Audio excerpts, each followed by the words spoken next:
Bienvenue à notre présentation des réformes significatives du secteur pétrolier en République démocratique du Congo pour l'année 2025.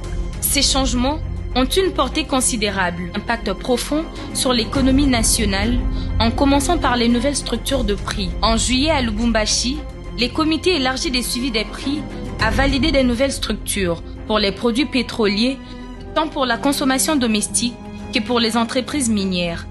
L'objectif, réduire l'écart entre les taux d'échange officiels et celui du marché, optimiser les recettes de l'État et promouvoir la transparence.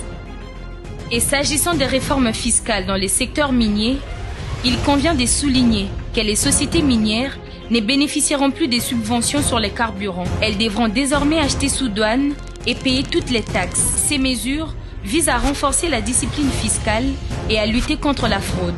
Grâce à ces réformes engagées dans le secteur pétrolier, la République démocratique du Congo affiche les 12e prix du carburant le moins cher d'Afrique et les 53e prix le moins cher au monde, selon les comptes officiels d'Africa First.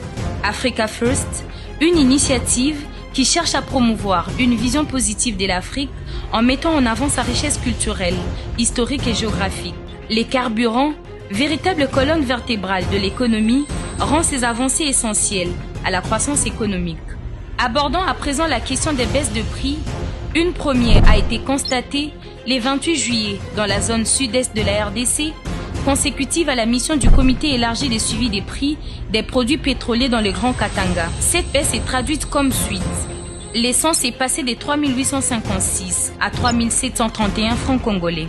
Le gasoil est passé de 3 923 francs à 3 883. Une deuxième baisse est intervenue le 8 octobre 2025 dans la zone ouest. L'essence est passée de 2 990 francs à 2 690 francs. Le gasoil, quant à lui, de 2 980 à 2 680 francs. Enfin, une troisième baisse a eu lieu le 4 novembre 2025 dans toutes les zones d'approvisionnement nord, sud, est et ouest. À la demande du gouvernement et sur instruction du VPM à l'économie nationale, Daniel Mukoko Samba, dans la zone ouest, les prix du carburant à la pompe est passé pour l'essence de 2 690 francs à 2 440 francs et pour les gasoils de 2 680 francs à 2 430 francs. Par ailleurs, dans la zone sud, le gouvernement a réduit les prix de l'essence de 401 francs et celui du gasoil de 418 francs. Du côté de la zone est, la baisse enregistrée est de 401 francs pour les gasoils et de 432 francs pour l'essence. Ces réformes, mises en place par le gouvernement congolais, visent à améliorer plusieurs aspects du secteur pétrolier. Objectif, éliminer les taux fictifs, aligner les prix sur les taux d'échange officiels de la Banque centrale et garantir des prix justes et transparents. En outre, le vice-premier ministre ne s'est pas limité à son rôle de régulateur des prix dans les secteurs pétroliers. Ayant pris connaissance des difficultés rencontrées par la Société congolaise des industries de raffinage, il est intervenu en septembre 2025 pour relancer la réhabilitation des bateaux remorqueurs longtemps à l'arrêt, dont Kimini et Castor, et a même procédé à la location d'un tanker indispensable pour sécuriser l'approvisionnement de la zone ouest, car la société demeure un pilier stratégique avec une capacité de stockage de 185 000 litres destiné à la consommation nationale.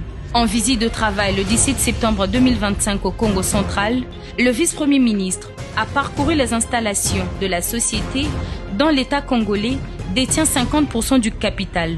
Il a notamment visité la jetée pétrolière, les laboratoires d'analyse des produits pétroliers, les ateliers mécaniques spécialisés dans la réparation des moteurs, le parc des réservoirs, les dépôts de la Sogaz.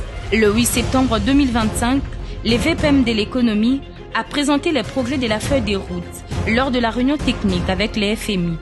Nouvelle structure des prix pour les sociétés minières, suppression progressive des subventions dans les secteurs, certification des manques à gagner. Recettes en hausse de plus de 64% pour les fonds et plus de 1506% pour les trésors publics. Le FMI reconnaît ces résultats positifs.